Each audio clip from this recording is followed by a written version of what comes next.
آپ دیکھ رہے ہیں فارمانائٹس اور میں ہوں آپ کا میزبان سلیم عباس کیسر۔ ناظرین، آج ہم آپ کی ملاقات جس فارمانائٹ سے کروانے جا رہے ہیں انہوں نے 2003 سے 2005 تک کا عرصہ ایف سی کالج میں گزارا، یہاں سے جرنلزم میں گریجویشن کی، بعد میں اپنی تعلیم مکمل کی اور Geo news network join کر لیا۔ گزشتہ 13-14 برس سے جیو سے وابستہ ہیں اور اب پورا پاکستان انہیں صفحے اول کے اینکر کے طور پر جانتا ہے۔ لوگ انہیں محمد جنید کہتے ہیں اور جو لوگ آپ کے نام سے واقف نہیں ہیں وہ انہیں شکل سے پہچانتے ہیں۔ جی جنید،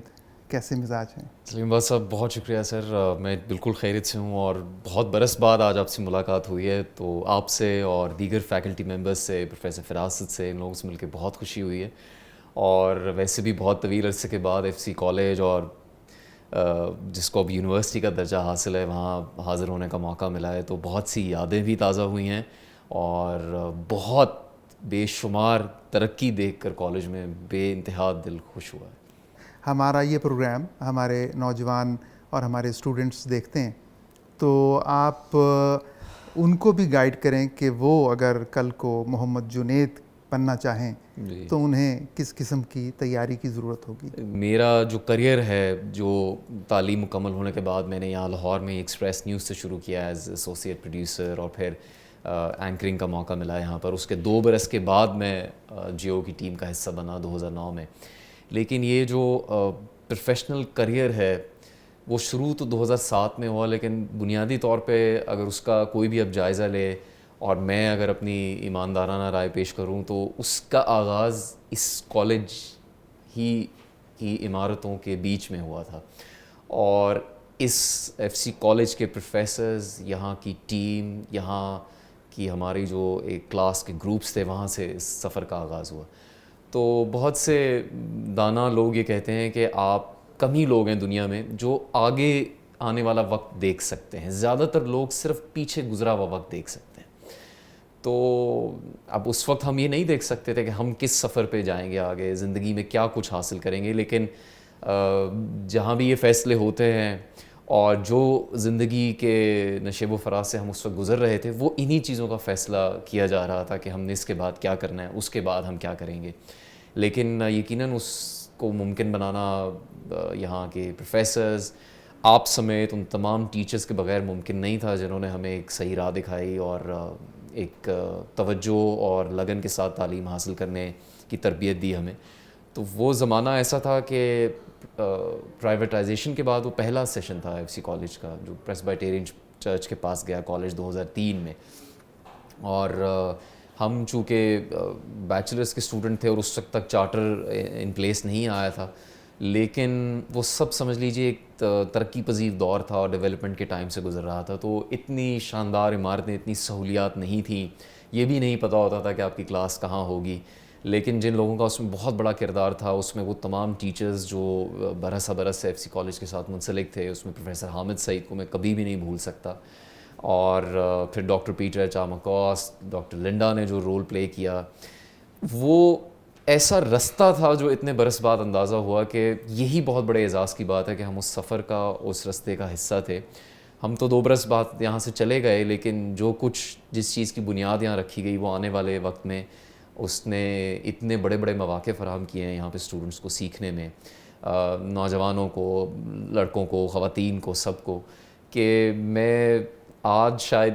بہت بہت زیادہ، جتنا میں نے سوچا ہوگا اس سے زیادہ فخر محسوس کر رہا ہوں کہ میں کبھی اس کالج کا حصہ تھا اور میں یہاں اسٹوڈنٹ تھا اور میں آپ کی کلاس میں زیر تعلیم تھا اور مجھے یہاں سے سیکھنے کا موقع ملا۔ میں ناظرین کے نالج کے لیے بتاتا چلوں کہ 2003 میں جب یہ کالج ڈی نیشنلائز ہوا تو جنید نے بھی اسی وقت جوائن کیا اور ہم لوگ بھی نئے نئے تھے، ہم نے بھی تبھی جوائن کیا۔ تو وہ ٹیم جس نے اس کالج کو، یہاں کی روایات کو، یہاں کی چیزوں کو چینلائز کیا، تو جنید اس ٹیم کا حصہ تھے۔ ہم نے جرنلزم کے اسٹوڈنٹس کی ایک تنظیم بنائی، ایف جے ایس، تو جنید اس FJS کے سب سے پہلے پریزیڈنٹ بھی تھے، پھر انہوں نے یہاں کے اسٹیج ڈراموں میں ایکٹنگ بھی کی اور پریفیکٹ اور چیف پریفیکٹ کے طور پر بھی خدمات سر انجام دیتے رہے. تو جنید یہ بتائیے کہ وہ ساری جو غیر نصابی سرگرمیوں میں بڑی ایکٹیولی آپ نے پارٹ پلے کیا، آپ کے پروفیشن میں وہ چیزیں کس حد تک جو ہیں کام آ سکیں؟ سلیم صاحب، پچھلے کچھ عرصے میں، اور ظاہر آپ کے علم میں بھی ہے کہ پچھلے کچھ 3 برس کے عرصے میں نے زیادہ توجہ سے رننگ شروع کی، اور اس کو ایک ایمیچور لیول پہ ایک اسپورٹس پرسن کے طور پہ شروع کیا، اپنی جرنلزم، اپنی ذاتی زندگی کے علاوہ. تو وہ 3 برس کے عرصے میں اس برس اس اسٹیج پر پہنچا کہ میں نے 2 ورلڈ میجر میراتھنز بھاگے، بوسٹن اور لنڈن. اس میں ایک چیز سیکھی جو بہت زیادہ میرے خیال سے لاگو ہوتی ہے ہمارے FC کالج کے سفر پر، اور وہ جو ایک فلم ہے ایئر کے نام سے بنائی گئی ہے، ایک اسپورٹس بیک گراؤنڈ کے طور پہ، اور اس میں بین ایفلیک اور میٹ ڈیمن ہیں. تو وہ اس میں ایک ڈائلاگ ہے جو یہ کہتے ہیں کہ illusion is this that the finish line is the destination but the journey itself is the destination. تو یہ ہم نہیں سمجھ سکتے زندگی کے ایک خاص حصے پہ پہنچنے سے پہلے. اگر آپ جیسے اساتذہ ہمیں بتا بھی رہے ہوں تو ہم لڑکپن میں، جوانی میں، جوش میں، جذبے میں ہم ان باتوں کو نہیں سنجیدہ لیتے. پر یہ اتنی ایکوریٹ ایک مثال ہے کہ ہم یہی سمجھتے ہوں گے FC کالج میں پڑھتے ہوئے کہ جب ہم کبھی زندگی میں کسی منزل پہ پہنچیں گے تو ہی ہماری اچیومنٹ ہوگی، یا یہی ہماری، جب ہم آخری کسی نہج پہ پہنچیں گے، جب بہت بڑے افسر بن جائیں گے، بہت بڑے صحافی بن جائیں گے، بہت بڑے ایک شخصیت بن جائیں گے کسی ملک میں، تو ہی وہ ہماری منزل ہوگی. بٹ دراصل وہ سارا سفر جو ہم طے کر رہے ہوتے ہیں ان برسوں میں، وہ ہماری ڈیسٹینیشن ہوتی ہے. یہ انہوں نے اس فلم میں، اس اسپورٹس جرنی میں بتانے کی کوشش کی ہے. تو یہ ہم سب پر لاگو ہوتی ہے، ہم سب کلاس فیلوز پر، ہم سب ان اسٹوڈنٹس پر. اور آپ کی بات درست ہے کہ میں پریفیکٹ بھی بنا، اس تنظیم کا حصہ بھی تھا. وہ سب چیزیں نہ صرف کالج کا ویژن تھا بلکہ اس وقت جو فیکلٹی تھی اس کے ویژن کو داد دینی چاہیے کہ وہ اس وقت ایک پرانے سے زمانے میں 2003-04 میں، آج ہم 2023 میں اس بات کو، اب 17، 18، 19، 20 برس تقریباً بیت چکے ہیں. تو وہ کیسے سوچ رہے تھے اس وقت کہ اس سے آگے منزل یہ ہوگی، اس کے یہ فوائد ہوں گے، ان کو ایک تو بہت بڑا کریڈٹ جاتا ہے. دوسری بات یہ کہ جو کچھ ہم نے یہاں پہ سیکھا اس میں ایک بات بالکل یہ میں کہنا چاہوں گا جو اکثر لوگ، ہماری سے کم عمر کے لوگ اپنے بڑوں سے سنتے ہیں اور یہ سمجھ کے شاید ہنس دیتے ہیں یا درگزر کر دیتے ہیں کہ یہ ایک بڑے ہم پر کوئی چیز مسلط کرنا چاہ رہے ہیں. وہ حقیقت بات یہ کہ کوشش یہ کرنی چاہیے کہ اپنا وقت ضائع نہیں کریں. جرنلسٹ صرف کہلانے میں ایک بڑا دلچسپ لگتا ہے، لیکن ایک مکمل جامع صحافی ہونا صرف جرنلزم پڑھنے سے نہیں بلکہ زندگی کے رموز و اہداف، دیگر شعبوں میں دلچسپی لینے اور تعلیم کو تعلیم سمجھ کر پڑھنے سے آپ حتمی طور پہ ایک صحافی بنتے ہیں. تو میری نظر میں یہ مشورہ ہے ان تمام اسٹوڈنٹس کو کہ وہ لاء میں، پولیٹیکل سائنس میں، سائنسز میں، سوشل سائنسز میں، لینگویج میں، ان سب چیزوں پہ بھی اتنی توجہ دیں جتنی کہ وہ جرنلزم کے سکلز کو سیکھنے میں صرف کرتے ہیں اپنا وقت. ہم دیکھتے ہیں کہ جرنلزم ایسی فیلڈ ہے جو کہ لمحہ بلمحہ تبدیل ہو رہی ہے، اس کے اندر تبدیلیاں آ رہی ہیں. تو نیوز کاسٹر سے جو نیوز اینکر کا سفر ہے وہ کافی زیادہ ہے. بالکل. ہمارے اب جو اسٹوڈنٹس فیلڈ میں جانا چاہ رہے ہیں، آپ ان کو کیا مشورہ دیں گے کہ وہ اب کس طرح کی پریپریشن کریں، کن چیزوں پر فوکس کریں، کون سی ایسی 1 یا 2 صلاحیتیں ہیں جن کو وہ پالش کر کے آئیں؟ جی سلیم صاحب، میرے خیال سے اس کو کوشش یہ کر سکتے ہیں کہ ہم دلچسپ پہلو رکھیں اور اتنا کوئی سخت گیر نہ ہو. میرے خیال سے بہت بہت بڑا فقدان پاکستان میں زبان پر عبور کا ہے، اور اس میں اردو سب سے پہلے اور اس کے بعد انگریزی ہے. دراصل اگر آپ پاکستان میں رہ کے اپنا کریئر بنائیں گے اور جرنلزم میں اگر آپ پروفیشنل جرنلزم میں جانا چاہتے ہیں عملی طور پہ، تو اس میں اس کی اہمیت اور بھی زیادہ بڑھ جاتی ہے. تو زبان میں اردو زبان کی واضح ادائیگی، اس کی معلومات، اس کی سمجھ بوجھ بہت زیادہ ضروری ہے. اور اس کی ابتدا تمام اسٹوڈنٹس جو یہ دیکھیں، آپ کی میری گفتگو سنیں، وہ اپنی روزمرہ زندگی میں اس کو ٹھیک کرنے کی ابتدا کر سکتے ہیں. اس سے اس کا سفر شروع ہو سکتا ہے. اور اس کا ایک گر یہ صرف میں بتا سکتا ہوں کہ جب آپ بات کرتے ہیں، اور یہ ہم میں سے کئی اسٹوڈنٹس کی آپ سمجھ لیجئے کہ شاید اس وقت لاپرواہی تھی، ورنہ ہمارے تمام ہی اساتذہ ایسے تھے جن کی زبان پہ ان کا بڑا عبور تھا. ایک بڑا گیپ ہے کہ پاکستان میں، اور خاص طور پہ لاہور میں جو زیر تعلیم لوگ ہیں، وہ جب گفتگو کرتے ہیں تو وہ ان کے الفاظ ابتدا اور آخر میں پورے سنائی نہیں دیتے. تو یہ چیز یکسر بدل جاتی ہے جیسے ہی آپ کسی ریڈیو کے پروگرام کے لیے آڈیشن دینے جاتے ہیں، یا ٹیلی ویژن اپیرنس اس میں انوالوڈ ہے، اینکر پرسن کے لیے، رپورٹر کے لیے، کسی بھی ایسی چیز کے لیے اس کا بہت عمل دخل ہے. جنید، ہم دیکھتے ہیں کہ آپ بہت سی خبریں اور بہت سے واقعات کی بریکنگ نیوز دے رہے ہوتے ہیں، اور بعض مقامات پر تو آپ ایکسپرٹس کو آن لائن لیتے ہیں اور پھر ان سے بڑے ہی پرمغز قسم کے سوالات کرتے ہیں، بڑے برموقع، اور پھر فالو اپ کوسچنز. تو یہ سارے اینکر کی ذہن کی اختراع ہوتے ہیں یا آپ کو ریسرچ ٹیم بھی فائدہ؟ جی، وہ اگر اختراع ہو تو وہ اس مطالعے اور اس ڈیٹا کو پڑھنے کے نتیجے میں ہی پیدا ہوتے ہیں وہ سوال. تو سوالوں کے جواب میں بھی سوال چھپے ہوتے ہیں، اور جس معلومات کو آپ پڑھتے ہیں اور اس کا مطالعہ کرتے ہیں، یا اس کو آپ اپنی پوری تیاری میں شامل کرتے ہیں، اس سے کئی سوال جنم لیتے ہیں. اور ہمارے ملک میں اس کی بہت زیادہ کمی تھی اس سے پہلے. جو لوگ جرنلزم سے وابستہ بھی تھے، اینکرز، اور آپ نے جیسے بہت درست فرمایا کہ نیوز کاسٹر بھی ایک ٹرم تھی، چونکہ وہ ایک طے شدہ طریقہ کار تھا کہ ایک نیوز کاسٹر ہے جو کہ بہت پڑھے لکھی ہو سکتے ہیں، لیکن وہ ایک خاص ماحول کے اندر وہ آئیں گے، وہ ایک طے شدہ اسکرپٹ کو پیش کریں گے جس میں ان کی مہارت اور ان کی جو